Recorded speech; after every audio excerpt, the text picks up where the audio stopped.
All right. Well, hi, folks. Here we are once again. Today, we're talking to Pete from the Ancient Americas YouTube channel.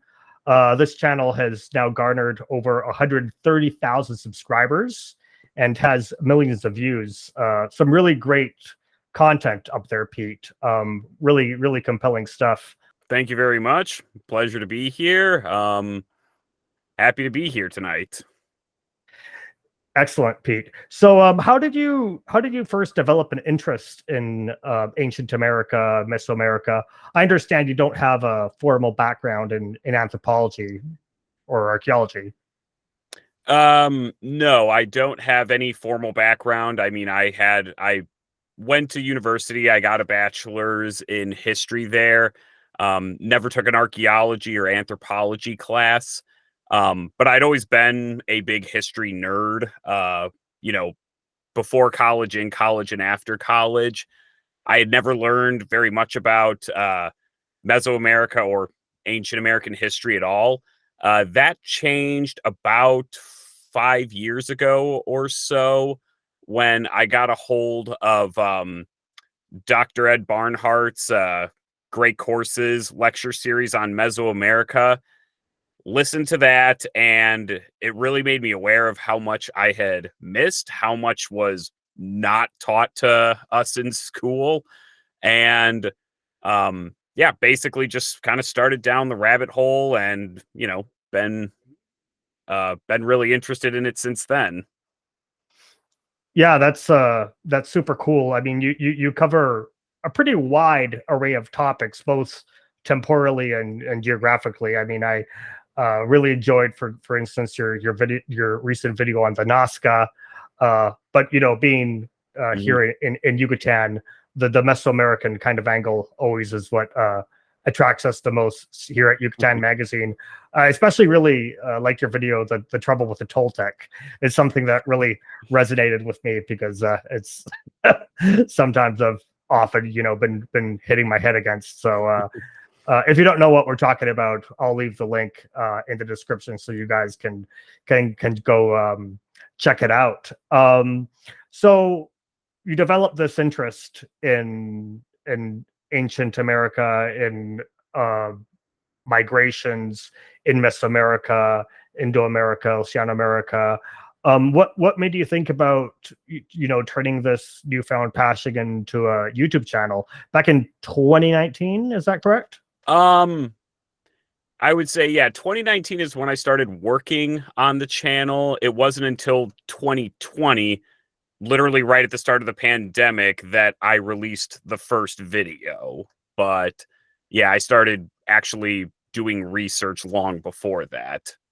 So originally, actually, it wasn't going to be a channel. It was going to be a podcast. But then as I started, doing the research, kind of like writing up scripts, I just realized that I needed a lot of visual aids in there. I needed to show people maps. I needed to show art and art styles and architecture. And I kind of threw up my hands at some point and was like, you know what? This just needs to be a YouTube series, because I'm not going to pause every, other sentence and be like, oh, and by the way, you can see an example of this in this link in the show notes or whatever. So it had to be a YouTube series. It could not have been a podcast. I wish it could have, because then, could get content done much faster, but here we are. Yeah, video editing is a lot of work. Sound editing is a lot of work too. Yeah. That's something nobody ever talks about. Absolutely. So, in your background, in high school and university, I imagine you did not ever really, have any, well, not very much content regarding pre-Hispanic civilizations in the Americas. I mean, was it basically just the Columbus story and that's about it? I would say so. I mean, every once in a while you might get some National Geographic documentary on the ancient Maya or the Inca, But basically, if it's not Maya, Inca, or Aztec, you're never going to hear of it. At least that's what it was for me growing up. Even So no Tarascans, right? no, like no Tarascans, no Toltecs. I'm not even sure when the first time I learned about the Olmec was. So It might have been that episode of The Simpsons. I didn't really watch a whole lot of No? Simpsons growing up, to be honest. Honestly, it was probably Legends of the Hidden Temple for me. Okay. Yeah. Yeah. Well, thank goodness that you came along with this that you found that great courses course and developed this interest. Is there any aspect of ancient civilizations in the Americas that you find particularly compelling? I mean, there's fantastic civilizations all over the world, in the Hellenic world and in India and in China.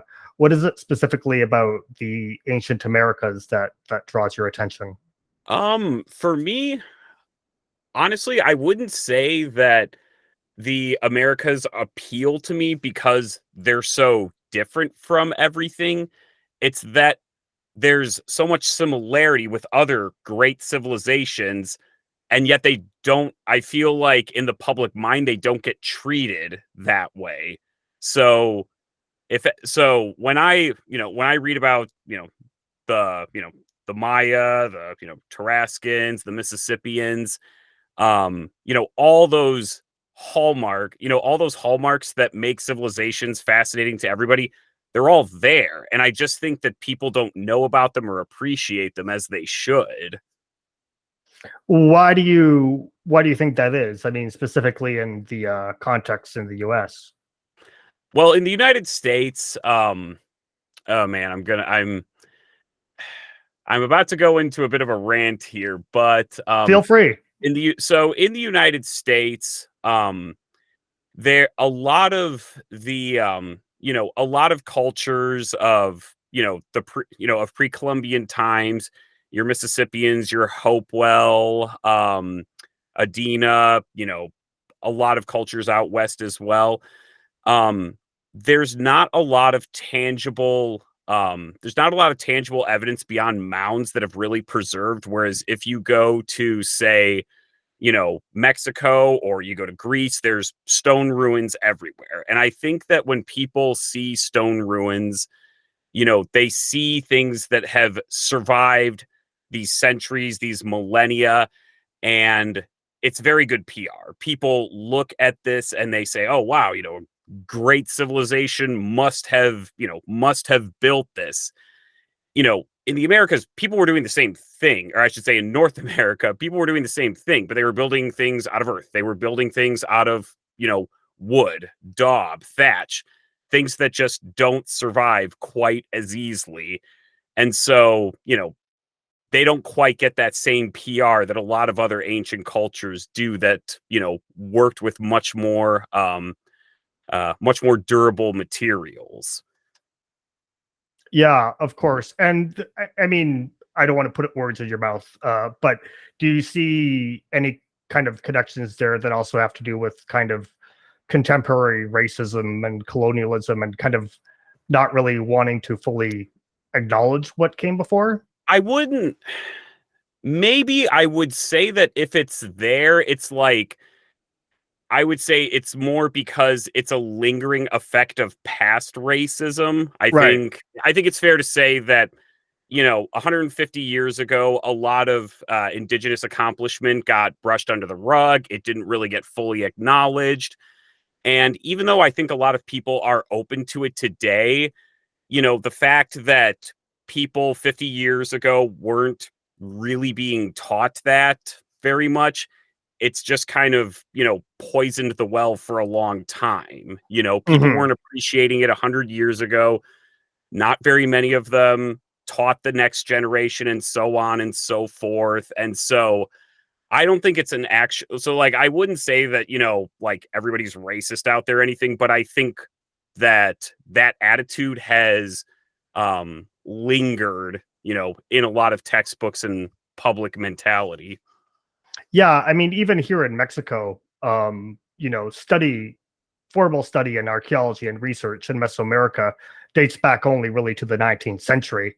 Yeah. So, there's a gap of several hundred years between the conquest and when, these findings were started to, be looked at seriously and scientifically. So as kind of an effect of that, a lot of the kind of contemporary indigenous culture, ironically, is kind of filtered through these 19th century epigraphers and researchers, and they're kind of like rebuilding their own cultural identities in part through that, which I think is like, pretty fascinating and really interesting. I think one of the things that a lot of people don't fully appreciate, and you see this when you were mentioning, you once in a while get a documentary on National Geographic or Discovery about the Maya, the Aztec, or the Inca, and I get people asking me all the time, the Inca, those were the ones that were in Guatemala, right? And you're like, no.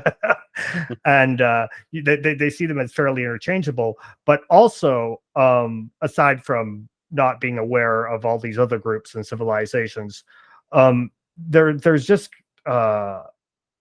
even here in Mexico, I feel a lot of time an ignorance of just how big these civilizations were and how many like really large urban centers we're talking about. I mean, here where I live in the state of Yucatan alone, there's something along the lines of 2,000 registered archaeological sites.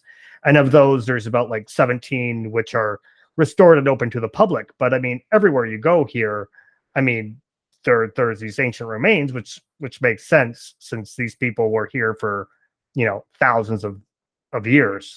So that's something that's really quite different here. And also the fact that, even though racism is still a very real thing in Mexico towards indigenous communities, it is very different than it was when I was growing up. I mean, it used to be thrown around as a slur, and now there's a lot more like of an effort for people to recover their language and their identity. So that's really interesting. I also wanted to ask you, have you traveled in Mesoamerica very much? Nope.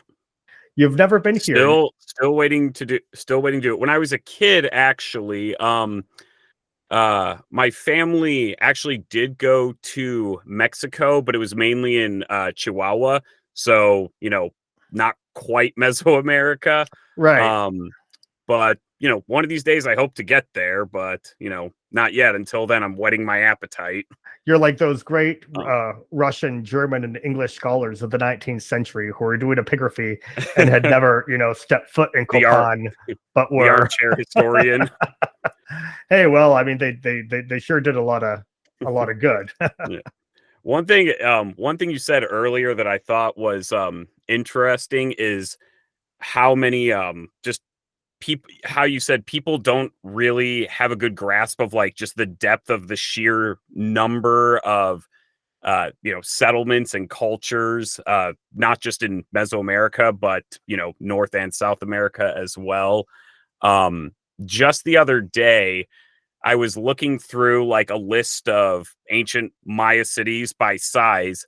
One of the biggest ones I had never heard of, the site of El Pilar in Belize. I had never heard of it before. And I was like, wait, how is there a city this huge that's on the scale of like the biggest cities that we know of in ancient Maya history?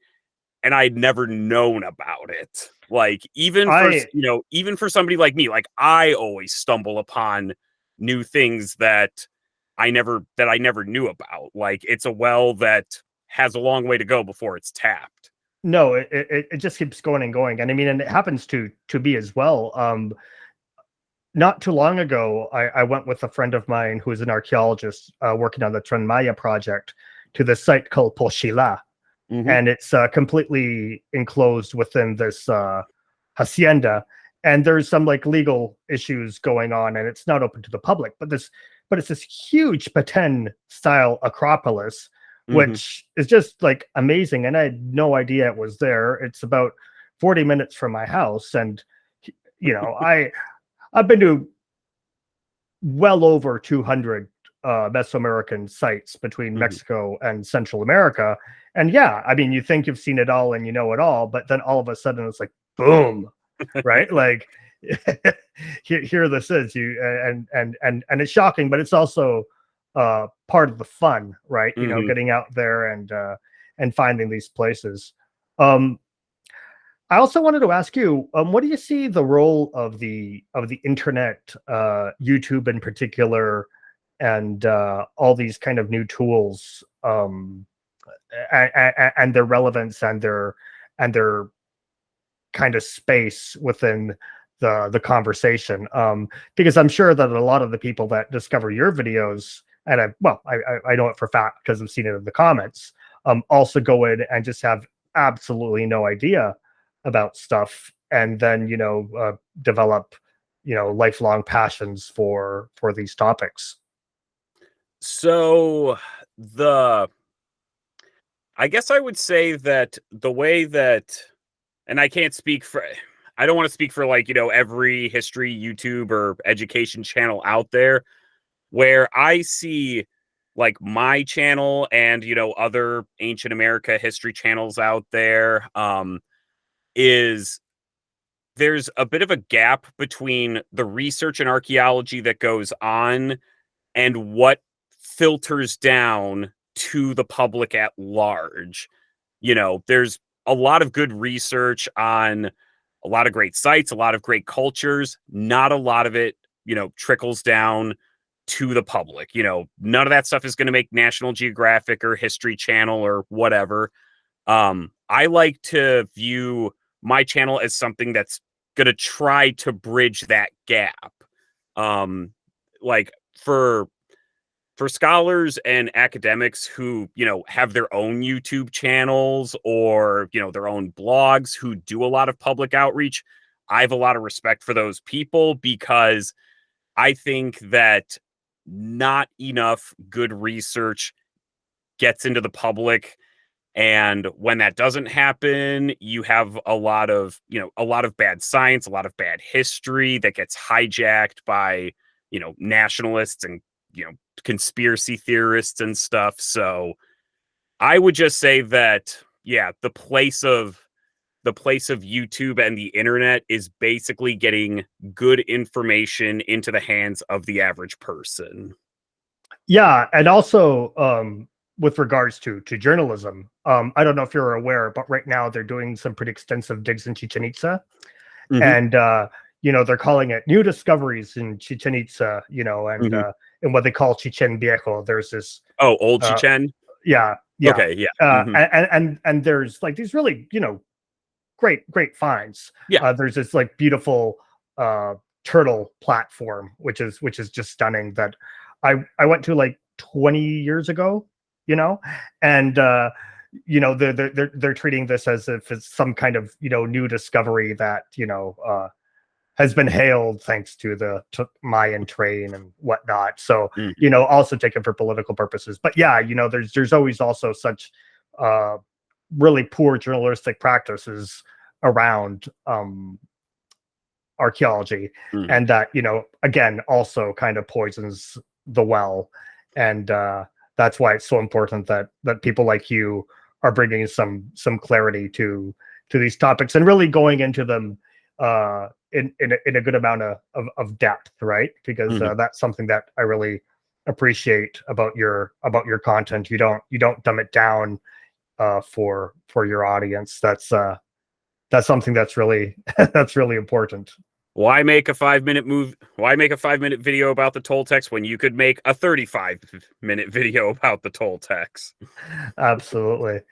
Well, if there was any area here in Mesoamerica you would like to visit for yourself, what would it be? Where would you go? I would probably start just because of sheer density and my familiarity with it. I'd probably start somewhere either in Guatemala or the Yucatan or Belize, because if I was in a given area, I think I could say, oh, I know about these sites, I can go see them. I can like go to these museums and have a great time.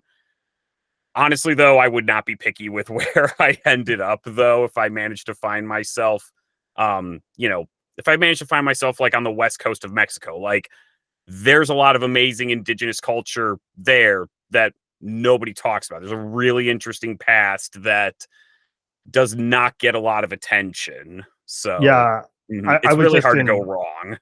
Oaxaca a couple months ago, Hmm. and I hadn't really seen very much of the Zapotec sites aside Hmm. from Monte Alban and Mitla and all that. But I got out to San Jose el Mogote, which Oh I yeah. was just kind of like was just kind of on the periphery of my consciousness. And Hmm. then this was a site that was settled in the second millennia BCE, and it's like amazing. I had no idea about it. And also, what's really interesting about it is so many Olmec features, right? So, Yeah. we attach these labels like Maya, Olmec, Zapotec, or whatever. But we need to remember the term Maya to describe a cultural group.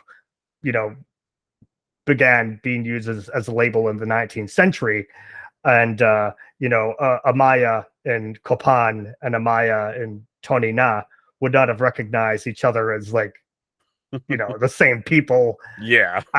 at all. So they're just kind of shorthands we use, but yeah, there's just a degree of complexity there, which I just really appreciate the way in which you tackle in your videos. Well, thank you. Like I said, like it's interesting because I learn a lot, and if there's one thing that watching history YouTube kind of taught me, it's that people appreciate that kind of work. They appreciate you going into depth and doing good research. Like sure, there are people out there who kind of want the 2-minute soundbite history hot takes, but there's also a lot of people that want a very serious in-depth treatment of a topic that they may be interested or may never know have existed. an People eight an earn it. eight an 8-hour episode and 8 volumes on the Mongols by Carlin, or for me, and for so many others, the History of Rome podcast Oh yeah. was so formative. I mean, Hmm. Saint Mike Duncan. So well, anyway, I want to thank you for your time. Thank you for being on and for talking with me today. And when you do decide to make the jump and get over here, Merida is a really great place to explore from, and also really great connectivity with Belize and Guatemala. So make sure to let me know when you're in the area. Definitely will. Hopefully it's sooner rather than later. All right. Well, thank you very much. For more information on the Ancient Americas YouTube channel, please check out the description. You also have a Patreon, right? That's correct. Hmm. All right. So let's go out and support Ancient Americas on Patreon. The link will also be down there in the description. And well, do you have anything else to add? Anything you would like to plug or talk about? Not really. I think you covered it all. Really appreciate you inviting me on here. It's been a pleasure. All right. Well, we'll be in touch, and keep up the great work. Thank you.